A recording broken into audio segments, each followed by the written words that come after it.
Breaking news చూస్తున్నాం. ఇటు Gajwel MLA KCR camp office పైన దాడి జరిగింది. క్యాంప్ ఆఫీస్లో ఇటు కిటికీ అద్దాలు ధ్వంసం చేశారు కొంతమంది దుండగులు. దాడికి ముందు ఇటు సీఎం రేవంత్ రెడ్డి ఫోటోను ఇటు కేసీఆర్ క్యాంప్ ఆఫీస్లో పెట్టేందుకు ఇటు కాంగ్రెస్ లీడర్స్ యత్నించారు. సీఎం రేవంత్ రెడ్డి ఫోటోతో ఇటు ర్యాలీగా బయలుదేరి ఇటు క్యాంప్ ఆఫీస్లో ఫోటో పెట్టిన డీసీసీ ప్రెసిడెంట్ ఆంక్షారెడ్డి ఇటు కాంగ్రెస్ నాయకులే ఇటు క్యాంప్ ఆఫీస్ పైన దాడి చేశారని ఇటు బీఆర్ఎస్ ఆరోపిస్తుంది. తాము క్యాంప్ ఆఫీస్లో సీఎం ఫోటో మాత్రమే పెట్టాము, దాడి చేయలేదంటూ ఇటు కాంగ్రెస్ నాయకులు చెప్పుకొస్తున్నారు. ఇటు గజ్వేల్ ఎమ్మెల్యే క్యాంప్ ఆఫీస్లో ఇటు భారీగా పోలీసులు మోహరించారు. ఇటు హై టెన్షన్ వాతావరణం నెలకొనుంది. దానికి సంబంధించిన విజువల్స్ని ఒక్కసారి చూసే ప్రయత్నం చేద్దాం. ఇటు క్యాంప్ ఆఫీస్కి సంబంధించి అలాగే ఇటు అక్కడ హై టెన్షన్ వాతావరణానికి సంబంధించి ఒక్కసారి ఆ విజువల్స్ని చూసే ప్రయత్నం చేద్దాం.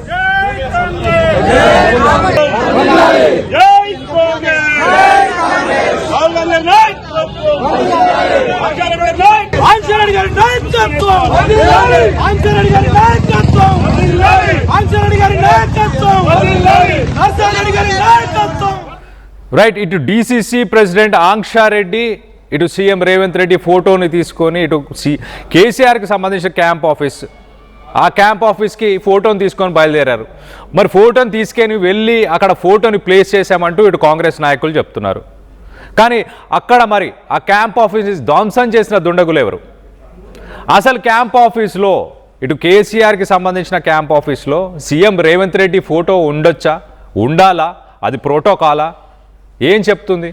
తెలంగాణ గవర్నమెంట్ ఇటు ఇండిపెండెన్స్ వచ్చినప్పటి నుంచి ఇప్పటిదాకా అడ్మినిస్ట్రేషన్కి సంబంధించిన కొన్ని గైడ్లైన్స్ని ఇటు ప్రభుత్వాలు పాటిస్తున్నాయి. ఇటు ప్రభుత్వ ఫండింగ్తోనే ఇటు ఎమ్మెల్యే క్యాంప్ ఆఫీసులని 2016లో ఇటు అప్పటి సీఎం కేసీఆర్ కట్టించారు.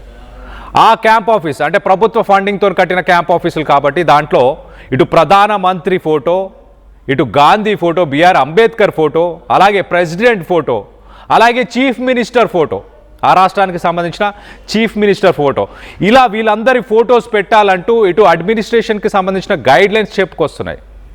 మరి దాని ప్రకారమే పెట్టడానికి వెళ్ళారా? అసలు ఏం జరిగింది? దీనికి సంబంధించి లేటెస్ట్ అప్డేట్ తీసుకునే ప్రయత్నం చేద్దాం. ఇటు మా ప్రతినిధి మహేష్ ఉన్నారు, మహేష్తో మాట్లాడి తెలుసుకునే ప్రయత్నం చేద్దాం.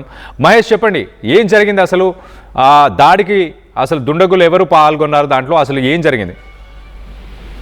ఖచ్చితంగా కళ్యాణ్, ఇప్పటికీ 2 రోజుల నుంచి కూడా ఈ యొక్క క్యాంప్ ఆఫీస్ లో ఖచ్చితంగా తెలంగాణ ముఖ్యమంత్రి రేవంత్ రెడ్డి ఫోటో పెట్టాలని చెప్పి కాంగ్రెస్ పార్టీ శ్రేణులు ఇప్పటికే నిన్నటి రోజు సిద్దిపేటలో జరిగిన సంఘటన చూసాం. అదేవిధంగా ఈ రోజు గజ్వేల్ నియోజకవర్గంలో ఉన్నటువంటి కేసీఆర్ ప్రాతినిధ్యం వహిస్తున్నటువంటి ముఖ్యమంత్రి, మాజీ ముఖ్యమంత్రి ఇలాకాలో ఇటు డీసీసీ అధ్యక్షురాలు ఆంక్షారెడ్డి ఆధ్వర్యంలో పెద్ద ఎత్తున కాంగ్రెస్ పార్టీ శ్రేణులు కూడా బయలుదేరి అక్కడి నుంచి క్యాంప్ ఆఫీస్కి వెళ్ళి ఖచ్చితంగా రేవంత్ రెడ్డి ఫోటో పెట్టాలని చెప్పి వీక్షించుకొని కూర్చున్నారు. ఎందుకంటే ఇటు పోలీసులకు కాంగ్రెస్ పార్టీ శ్రేణులకు ఇరు వర్గాల తోపులాటలు కూడా జరిగాయి. ఎందుకంటే గత 2 సంవత్సరాలు అవుతున్నా కూడా ఇప్పటి వరకు రేవంత్ రెడ్డి ఫోటో పెట్టకపోవడం ఏంటని చెప్పి ప్రధానంగా ఒక కాంగ్రెస్ పార్టీ శ్రేణి కూడా ఒక ముక్కుసూటిగా మాట్లాడుతున్న పరిస్థితి. ఇప్పటికే డీసీసీ అధ్యక్షురాలు ఆంక్షారెడ్డి కాంగ్రెస్ సంబంధించిన ఫోటో ముఖ్యమంత్రి ఎందుకు పెట్టడం లేదు కేసీఆర్ కు సవాల్ చేస్తున్న పరిస్థితి. ఎందుకంటే గత 10 సంవత్సరాల్లో మీరు చేసిన ఇలాకాలో ముఖ్యమంత్రి కేసీఆర్ ఫోటో పెట్టారు, కానీ 2 సంవత్సరాలు అవుతున్నా కూడా ఇప్పటి వరకు రేవంత్ రెడ్డి ఫోటో పెట్టకపోవడం ఏంటని చెప్పి ప్రధానంగా ఇటు ఆంక్షారెడ్డి ముక్కుసూటిగా ఇటు మాజీ ముఖ్యమంత్రి కేసీఆర్ ను కూడా సవాల్ విస్తున్న పరిస్థితి ఉంది. ఎందుకంటే ఈ యొక్క కేసీఆర్ క్యాంప్ ఆఫీస్ రానటువంటి కేసీఆర్ కు క్యాంప్ ఆఫీస్ ఎందుకు అని చెప్పి ప్రధానంగా డిమాండ్ చేస్తున్నారు. అంటే ఇక్కడ చూస్తుంటే మనం చూడొచ్చు, ప్రతిరోజు కూడా క్యాంపస్ వచ్చి ప్రజా సమస్యలపై ముందుండి పనిచేయాలి, అటువంటి వ్యక్తి రాకపోవడాన్ని సిగ్గుచేటుగా భావిస్తున్నారని చెప్పి ప్రధానంగా ఆంక్షారెడ్డి కూడా విమర్శిస్తున్న పరిస్థితి. గజ్వేల్లో ఉన్నటువంటి ప్రధానంగా ఇక్కడ చూసుకోవచ్చు, అంబేద్కర్ చౌరస్తా నుండి ర్యాలీగా బయలుదేరి క్యాంప్ కార్యాలయంలో ఇటువంటి సంఘటన జరగడం వల్ల ఒక జిల్లా మొత్తం కూడా హాట్ టాపిక్ గా ఉంది. ఎందుకంటే బీఆర్ఎస్ పార్టీ శ్రేణులు సోషల్ మీడియాలో వైరల్ చేస్తున్నారు. అంటే ఈ యొక్క కాంగ్రెస్ పార్టీ నాయకులు ఇప్పటికే ఈ యొక్క క్యాంప్ ఆఫీస్ పై దాడి దాడి చేస్తున్నారు. ఇటువంటి సిగ్గుచేటని చెప్పి ప్రధానంగా తెలుస్తుంది. ఈ సంఘటన చూస్తుంటే ఇప్పటికే హరీష్ రావు కూడా, మాజీ మంత్రి హరీష్ రావు కూడా ప్రెస్ మీట్ రిలీజ్ చేసిన పరిస్థితి. అంటే ఇటువంటి సంఘటన హేయమైన చర్య అని చెప్పి ప్రధానంగా మాజీ మంత్రి హరీష్ రావు కూడా ప్రెస్ నోట్ రిలీజ్ చేశారు. ప్రతిపక్ష నేత మాజీ ముఖ్యమంత్రి గజ్వెల్ ఎమ్మెల్యే క్యాంప్ కార్యాలయంపై కాంగ్రెస్ పార్టీ గుండాల దాడిని తీవ్రంగా ఖండిస్తున్నాం. ఇది ముమ్మాటికి రేవంత్ రెడ్డి ఆదేశాలతో జరిగిన దాడి, ప్రజాస్వామ్యంపై సీఎం చేయించిన దాడిగా అభివర్ణిస్తున్నారు. పట్టపగలు అధికార మదంతో విర్రవీగుతూ సోయి మరచి వ్యవహరిస్తున్న కాంగ్రెస్ నాయకుల తీరు బీహార్ గ్యాంగ్ తలపిస్తుందని చెప్పి ఎద్దేవా చేస్తున్నారు. ఏకంగా ప్రజాప్రతినిధుల క్యాంపు కార్యాలయం పైనే 30 దాడులు చేస్తుండే రాష్ట్రంలో శాంతి భద్రత ఉన్నట్టా లేనట్టా అని చెప్పి హరీష్ రావు తీవ్రంగా ఖండిస్తున్నారు. అదేవిధంగా కాంగ్రెస్ పాలనలో ప్రజాప్రతినిధులపై దాడులు, ప్రజా సంఘాలపై దాడులు, మీడియాపై దాడులు నిత్య కృత్యం కావడం సిగ్గుచేటుగా భావిస్తున్నాం. శాంతి భద్రతను కాపాడుతున్న పోలీసు యంత్రాంగం కాంగ్రెస్ పార్టీకి ప్రైవేట్ గా మారిపోయారా, ఎందుకు అడ్డుకోవడం లేదని చెప్పి ప్రధానంగా డిమాండ్ చేస్తున్నారు. అదేవిధంగా ఒకవైపు హిట్ పీట్ బిల్ పేరుతో ప్రజలు ప్రతిపక్షాల నోళ్లు మూయిస్తూ, మరోవైపు కాంగ్రెస్ గుండాలతో దాడులు చేయించడమే మీ ప్రజాపాలన అని చెప్పి డిమాండ్ చేస్తున్నారు. అదేవిధంగా ఇందిరమ్మ రాజ్యం అని చెప్తూ గుండా రాజ్యం అమలు చేస్తారని చెప్పి ప్రధానంగా హరీష్ రావు డిమాండ్ చేస్తున్న పరిస్థితి ఉంది. దీనికి సంబంధించి ఏది ఏమైనప్పటికీ ఇప్పటికే ఆంక్షారెడ్డి డిసిసి అధ్యక్షురాలు తన అనుచరులతో క్యాంప్ ఆఫీస్కి వెళ్లి ఒక రేవంత్ రెడ్డి జిందాబాద్ అంటూ నినాదాలు చేసుకుంటూ రేవంత్ రెడ్డి ఫోటో పెట్టుకున్నారు. క్యాంప్ ఆఫీస్ కి రాని వ్యక్తి మాజీ ముఖ్యమంత్రి కేసీఆర్ డౌన్ అంటూ క్యాంప్ ఆఫీస్ కి రానటువంటి వ్యక్తి ఎవరైతే ఉన్నారో, ఇక్కడికి ప్రజలకు సేవ చేయని వ్యక్తి ఎందుకు అని చెప్పి ప్రధానంగా డిమాండ్ చేస్తున్నారు. అంటే ఓవరాల్ గా చూస్తుంటే ఇక్కడ కాంగ్రెస్ పార్టీ శ్రేణులు గత ప్రభుత్వంలో 10 సంవత్సరాల్లో మీ ముఖ్యమంత్రి ఫోటో ఎట్లా పెట్టారో, మా ముఖ్యమంత్రి ఫోటో 2 సంవత్సరాలైనా కూడా కాంగ్రెస్ పార్టీ ముఖ్యమంత్రి రేవంత్ రెడ్డి ఫోటో పెట్టకపోవడం ఇది విడ్డూరంగా ఉందని చెప్పి కాంగ్రెస్ పార్టీ శ్రేణులు కూడా ముక్కుసూటిగా మాజీ ముఖ్యమంత్రి కేసీఆర్ కు సవాల్ విసురుతున్నారు. ఎందుకు మరి ఇటువంటి నిర్ణయం తీసుకుంటున్నారు, ఏంటి? ముఖ్యమంత్రి హోదాలో ఉండి ప్రభుత్వ కార్యాలయంలో ఖచ్చితంగా ముఖ్యమంత్రి రేవంత్ రెడ్డి ఫోటో పెట్టాలని చెప్పి ప్రధానంగా డిమాండ్ చేస్తున్నారు. ఈ యొక్క డిమాండ్ లో భాగంగానే వారు వచ్చి అక్కడికి వస్తున్న సందర్భంలో తోపులు అట్లా జరిగింది తప్ప మేమేమో ఎటువంటి అద్దాలు పగలగొట్టలేదు, ఏం లేదని చెప్పి ప్రధానంగా అక్కడ ఉన్నటువంటి డిసిసి అధ్యక్షురాలు ఆంక్షారెడ్డితో పాటు వివిధ కాంగ్రెస్ పార్టీ శ్రేణులు కూడా చెప్తున్న పరిస్థితి మనం చూస్తున్నాం. Kalyan. Right Mahesh, thanks for the latest update. మొత్తం మీద ఇటు ముఖ్యమంత్రి సీఎం రేవంత్ రెడ్డికి సంబంధించిన ఫోటోని, ఇటు ఎమ్మెల్యే క్యాంప్ ఆఫీస్, ఇటు ప్రజాధనంతో ప్రభుత్వం ఫండింగ్తో కట్టిన ఆఫీసుల్లో ఇటు ప్రధానమంత్రి, అలాగే ప్రెసిడెంట్ ఆఫ్ ఇండియా, అలాగే చీఫ్ మినిస్టర్ వీళ్ళకి సంబంధించిన ఫోటోలను పెట్టాలంటూ ఇటు అడ్మినిస్ట్రేషన్కి సంబంధించిన గైడ్లైన్స్ చెప్తున్నాయి. అదొక ప్రోటోకాల్గా ఫాలో చేస్తూ ఉంటారు. మరి ఆ ప్రోటోకాల్ని ఎందుకు ఫాలో చేయట్లేదు అంటూ ఇటు కాంగ్రెస్కి సంబంధించిన డిసిసి ప్రెసిడెంట్ ఆంక్షారెడ్డి అడిగే ప్రయత్నం చేశారు. మొత్తానికైతే గవర్నమెంట్ ప్రాపర్టీయే, ఒక రకంగా కేసీఆర్కి సంబంధించిన camp office, MLA camp office అయినా కూడా అది ఒక గవర్నమెంట్ ప్రాపర్టీయే. మరి దాన్ని ధ్వంసం చేసిన దుండగులు ఎవరు? దీనికి సంబంధించి మరింత డీటెయిల్గా మాట్లాడుకునే ప్రయత్నం చేద్దాం. ఇటు మా ప్రతినిధి మధు ఉన్నారు, మధుతో మాట్లాడి తెలుసుకునే ప్రయత్నం చేద్దాం. మధు, చెప్పండి, అసలు ఇటు ఇండిపెండెన్స్ వచ్చినప్పటి నుంచి ఇప్పటిదాకా ఇటు ప్రభుత్వ బిల్డింగ్స్లో గవర్నమెంట్ ఆఫీసెస్, మరి ముఖ్యంగా ఎమ్మెల్యే ఆఫీస్ అని కూడా చెప్పొచ్చు, అలాంటి ఆఫీస్లో ఇటు president of India, prime minister, అలాగే దాంతోపాటు ఇటు చీఫ్ మినిస్టర్కి సంబంధించిన ఫొటోస్ పెట్టడం ఒక అడ్మినిస్ట్రేషన్కి సంబంధించిన ఆనవాయితీ అని చూడాలా, లేకపోతే గెలిచిన ఎమ్మెల్యేలు, అపోజిషన్ పార్టీకి సంబంధించిన ఎమ్మెల్యేలు అయితే గనక ఆ ఆఫీస్ని తమ సొంత అడ్డాగా వాడుకుంటున్నారని చూడాలా, ఎలా చూడాలి అసలు ఈ సంఘటన నుంచి? ఎగ్జాక్ట్లీ ప్రస్తుతం కేసీఆర్ సంబంధించినటువంటి నియోజకవర్గం Gajwel camp office, MLA camp office పైన జరిగినటువంటి దాడిపైన బీఆర్ఎస్ రెస్పాండ్ అవుతూ ఉంది. మొన్నటి వరకు ప్రజా పాలన అని చెప్పారు. అసలు మేము ఇవ్వనటువంటి హామీ 6వది ప్రజాస్వామ్యబద్ధంగా ప్రజా గ్యారంటీ, అంటే ప్రజలకు స్వేచ్ఛ ఇచ్చేలాగా ఆ గ్యారంటీ 7వ గ్యారంటీయే ఈ పాలన అంటూ స్టేట్మెంట్ చేశారు. ఇందిరమ్మ పాలన అని చెప్తూ గుండారాజ్యం అమలు చేస్తున్నారు అనేటువంటిది BRS party deputy floor leader Harish Rao కొద్దిసేపటి క్రితం ప్రకటన విడుదల చేశారు.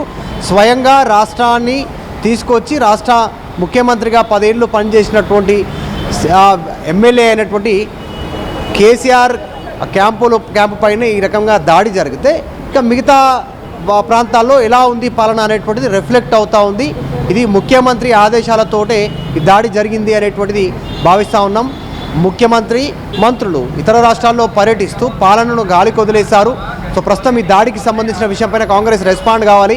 ఇంద్రమ్మ పాలన అంటే ఇట్లా గూండాగిరి పాలన అనేటువంటి స్టేట్మెంట్ చేశారు. ఇది ఖచ్చితంగా కావాల్సి 6 గ్యారెంటీల అమలు కోసం మేము ఉద్యమిస్తున్నాం కాబట్టి దాన్ని సైడ్ ట్రాక్ చేయడానికి మాత్రమే ఈ దాడి చేశారు. దీన్ని ప్రజల్లో చర్చించుకునేలాగా అటువంటి చర్చ చేస్తూ ఉన్నారు. సో మొత్తానికి ఆంక్షారెడ్డి ఆధ్వర్యంలో రేవంత్ రెడ్డి ఫోటో తీసుకెళ్లి అక్కడ పెట్టేటువంటి పరిస్థితి ఎగ్జాక్ట్ గతంలో ఇట్లాంటి సిచ్యువేషన్ మనం తెలంగాణలో మరొక నియోజకవర్గం పటాన్ చెరువు నియోజకవర్గంలో చూసాం. పటాన్ చెరువులో పార్టీ ఫిరాయించినటువంటి ఎమ్మెల్యే గూడెం మైపాలరెడ్డి మళ్ళీ ఇప్పుడు పార్టీ ఫిరాయించారని, కానీ ఆయన డైరెక్ట్గా ముఖ్యమంత్రి ఫోటో పెట్టుకోవాలని అడిగినటువంటి డిమాండ్ చేసిన దానికి పెట్టుకోను అనేటువంటి స్టేట్మెంట్ చేస్తారు. సో మరి మిగతా బీఆర్ఎస్ పార్టీ ఎమ్మెల్యేల క్యాంపు కార్యాలయాలు కూడా ఉన్నాయి. అక్కడ ఎవరెవరి ఫోటోలు ఉన్నాయి, అక్కడ మరి ఇక్కడ ముఖ్యమంత్రిగా పనిచేస్తున్నటువంటి రేవంత్ రెడ్డి ఫోటో ఉందా అనేటువంటి చర్చ కొనసాగుతుంది. సో ప్రస్తుతం ఈ దాడి ఘటన పైన బీఆర్ఎస్ రెస్పాండ్ అవుతా ఉంది. కేవలం ప్రెజరైజ్ చేస్తూ ఉన్నాం ప్రజా సమస్యల పైన, కాంగ్రెస్ ప్రభుత్వం పైన, కాబట్టి కావాలని ఈరోజు దాడి చేసి సైడ్ ట్రాక్ చేసే ప్రయత్నం చేస్తున్నారు, డైవర్షన్ చేసే ప్రయత్నం చేస్తున్నారు చెప్తున్నారు. ఇంతవరకు ప్రస్తుతం బీఆర్ఎస్ అయితే రెస్పాండ్ అయింది. చూడాలి దీనిపైన. ఇది ప్రజా ఆస్తులు ధ్వంసం చేశారు. అది ఎమ్మెల్యే క్యాంపు కార్యాలయం అంటే ప్రజల కోసం నిర్మించినటువంటి ప్రభుత్వ ఆస్తి కాబట్టి దానిపైన చేసినటువంటి కఠిన చర్యలు తీసుకోవాలనేటువంటి డిమాండ్ బీఆర్ఎస్ చేస్తూ ఉంది. Kalyan. Right Madhu, thanks for the latest update. ఒక్కసారి మనం విజువల్స్ చూసే ప్రయత్నం చేద్దాం. ఆ విజువల్స్లో చాలా క్లియర్గా ఇటు ఎమ్మెల్యేకి సంబంధించిన క్యాంప్ ఆఫీస్, ఇటు కేసీఆర్ అయి ఉండొచ్చు, ఇంకే ఇతర ఎమ్మెల్యే ఎవరైనా అయి ఉండొచ్చు, వాళ్ళకి సంబంధించిన క్యాంప్ ఆఫీసులు అవి ప్రభుత్వానికి సంబంధించిన ఆస్తులే. అవి ఆ ఆస్తులు మరి ధ్వంసం చేసిన వ్యక్తులు ఎవరు?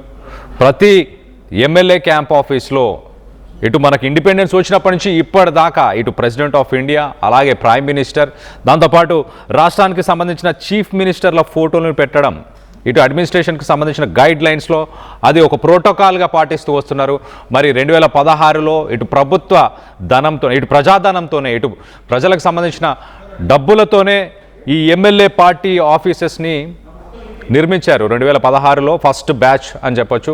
ఆ బ్యాచ్లో నిర్మించిన వాటిలో మరి ఇటు డీసీసీకి సంబంధించిన ప్రెసిడెంట్ ఇటు ఆంక్షారెడ్డి, ఇటు సీఎం రేవంత్ రెడ్డి ఫోటోని ఒక ర్యాలీగా తీసుకొని వెళ్ళి అక్కడ పెట్టే ప్రయత్నం చేశారు. మరి ఆ ధ్వంసం ఎలా అయింది, ఆ దుండగులు ఎవరు అన్న దానిపై ప్రస్తుతానికి ఇటు బీఆర్ఎస్ ఏమో ఒక పక్కన చాలా క్లియర్గా ఇటు పక్కదోవ పట్టించడానికే ఇటు మంత్రులు అలాగే ముఖ్యమంత్రియే ఇదంతా చేయిస్తున్నారు అంటూ ఇటు బీఆర్ఎస్కి సంబంధించిన శ్రేణులు చెప్పుకొచ్చే ప్రయత్నం చేస్తారు. దీనిపైన మీ అభిప్రాయం ఏంటి? ఒక ఎమ్మెల్యే క్యాంప్ ఆఫీస్లో చీఫ్ మినిస్టర్ ఫోటో పెట్టడంపై మీ అభిప్రాయం ఏంటి? కేసీఆర్ ఆఫీస్పై కాంగ్రెస్ వాళ్ళు కావాలనే దాడి చేశారని మీరు భావిస్తున్నారా? పక్కదోవ పట్టించే ప్రయత్నం చేస్తున్నారా? దీనికి సంబంధించి మీ అభిప్రాయాలు ఏంటి అనేది కింద కామెంట్ రూపంలో తెలియపరచండి.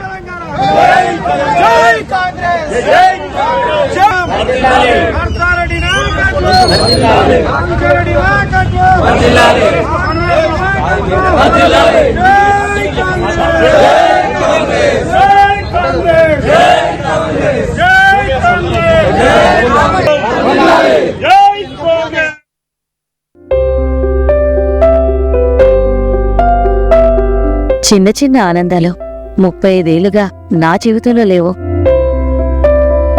35 ఏళ్లుగా నేను డైపర్లలో బ్రతికాను. 6 సెంటీమీటర్ల ఫిస్టులా నా మూత్రాశయంలో లీక్ కారణమైంది. ఎవరూ నాకు సహాయం చేయలేకపోయారు. ఏఐఎన్యూలో వైద్యులను కలిసే వరకు అక్కడ వారు రోబోటిక్ శస్త్రచికిత్సతో నాకు పరిష్కారం ఇచ్చారు.